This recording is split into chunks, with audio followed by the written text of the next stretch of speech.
En 2008, vous êtes engagé pour la première fois dans la politique avec Léon Bertrand. La deuxième fois, c'était en 2014. Nous sommes en 2020. Vous vous présentez en tant que candidate tête de liste pour les élections municipales de 2020. Si vous êtes élu maire, quelles seront vos priorités pour la ville de Saint-Laurent-du-Maroni? Si demain, par exemple, la population de Saint-Laurent me fait confiance, donc la première des priorités, ça sera l'éducation de nos enfants. Lorsqu'on regarde l'éducation de nos enfants aujourd'hui, ça me fait mal au cœur. Parce que comme maman, on ne peut pas tolérer qu'il y ait plus de 28 gamins dans une classe. Et aujourd'hui, notre priorité, ça sera d'améliorer les classes dans un premier temps et de pouvoir donner une meilleure éducation à nos enfants. Parce que nos enfants, ce sont les enfants de demain. Et ces enfants-là, si dès maintenant on ne les prépare pas bien, eh bien, leurs avenirs aussi, ça sera un échec. Qu'est-ce que vous allez mettre en place pour la jeunesse de Saint-Laurent-du-Maroni? Saint-Laurent, c'est une ville qui est jeune parce que 60% de la population a moins de 30 ans. Et si jamais demain, notre équipe a la chance de diriger cette ville, la chose que nous allons mettre en place, c'est dès la maternelle à l'âge de 3 ans, l'école doit être obligatoire pour tous ces enfants-là, pour que ces enfants-là puissent aller à l'école dès l'âge de 3 ans. Parce que l'école est obligatoire à l'âge de 3 ans. Nous allons voir les personnes concernées pour pouvoir nous aider. Parce qu'à Saint-Laurent, il y a quand même plus de 2000 naissances par an.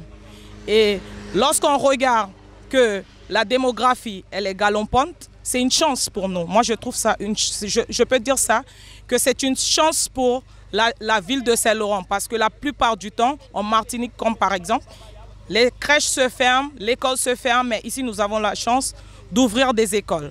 Donc, l'État doit prendre ses responsabilités pour nous aider avec l'augmentation démographique, pour nous aider justement à nous accompagner correctement, pour aider et accompagner ces enfants-là. S'il n'y a pas de formation, les enfants ne pourront jamais se former pour pouvoir travailler. Là aussi, nous allons travailler. Les porteurs de projets, il faudrait les accompagner aussi. Eh bien, là aussi, on ne va pas jouer. Nous allons aller jusqu'au bout.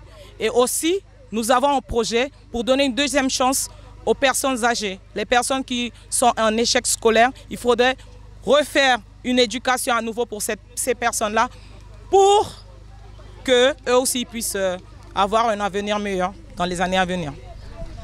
Vous savez que Saint-Laurent-du-Maroni manque d'agriculteurs. Sans Mana, Saint-Laurent n'a presque pas de marché. Qu'est-ce que vous comptez mettre en place si jamais vous êtes élu pour pouvoir emmener plus d'agriculteurs dans la ville de Saint-Laurent-du-Maroni? Donc, au niveau de l'agriculture, on voit que déjà, si on n'a pas de foncier, on ne peut pas faire de l'agriculture.